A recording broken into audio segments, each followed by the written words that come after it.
Are you an international student on an F1 visa or a skilled worker on an H1B? Do you want to make passive income but you're worried about breaking the rules? Yes, I get it. The rules are pretty confusing and tight on this.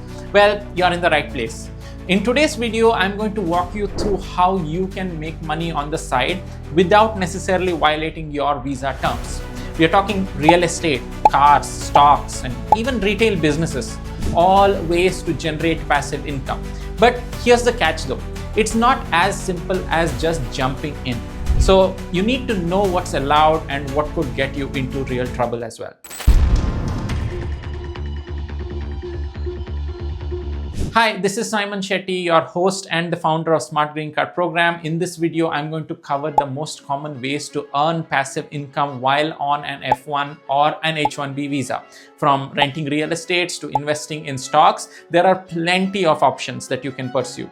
But each has its own risks, its rules, and its guidelines. So before we dive in, let me quickly clarify. I'm not an immigration attorney and this video is only for educational and informational purposes. Any specific legal advice that you need, you should always consult an immigration lawyer. All right, let's start with real estate. Now, one of the most popular ways to generate passive income is real estate. And the good news is that long-term real estate or rental properties are usually fair game. So what does that mean really? If you buy a property and rent it out for 6 months or a year, you're generally good to go. This is considered passive income because once the lease is signed, you're not actively involved in managing the property and you're just collecting the rent payments at that point. But here's the twist. Short-term rentals like Airbnb are a little more tricky.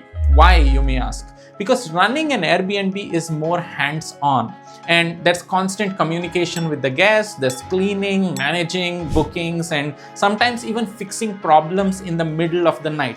In other words, it's not really considered passive because you are actively involved in its operation. Now, how can you make it work though? You can hire a property manager to handle the day-to-day tasks over there and they'll manage guest interactions, cleaning, maintenance, so you can sit back and relax. So this way, you're not actively managing the property and it might still qualify as passive income. But here's the key though. You need to keep everything above board. Make sure you maintain a clear paper trail showing that you are not actively involved. Immigration authorities love paperwork all the time, so they need proof that you are compliant with visa rules. Next up, cars. This one is exciting because you can earn money without leaving your house. Platforms like Turo let you rent out your car to others while you're not really using it. And that seems simple, right? But the problem here is that renting out a car isn't entirely passive either. You need to respond to rental requests, clean your car, and sometimes you even manage issues like repairs or complaints and stuff. This is considered more of an active activity. Now, how do you make it more passive? Well, like with real estate, the solution is hiring a manager. You can hire someone to take care of the logistics from coordinating rentals to cleaning the vehicle. That way, you're not directly involved and the income could be considered passive. But again, the paper trail is super important, so keep track of who's doing what and make sure that you're not personally involved in the active management of that business. Now, let's talk about one of the most accessible ways to make passive income: stocks. Investing in stocks and holding onto them for the long-term growth is generally allowed for H1B and F1 visa holders. You don't have to be a full-time trader to make money in the stock market. You just buy, hold, and let time do the work. But watch out for this thing called day trading. Day trading is where you buy and sell stocks multiple times in a day, and it's considered active income because it requires a lot of time, skill, and attention for the trade.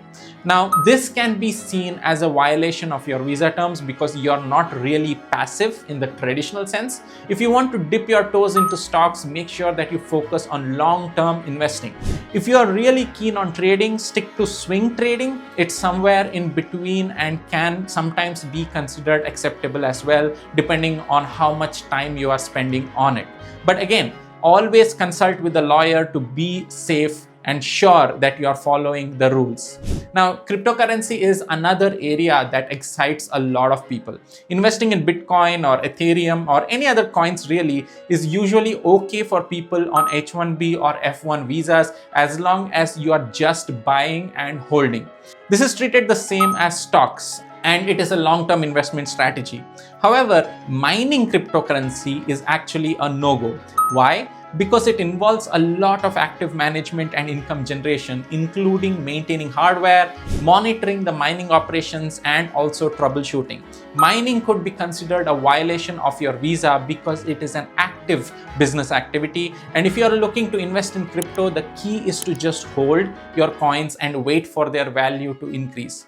Keep your investments passive and avoid getting too hands-on on these investments. Lastly, let's talk about retail businesses like grocery stores or food trucks and anything like that sells products.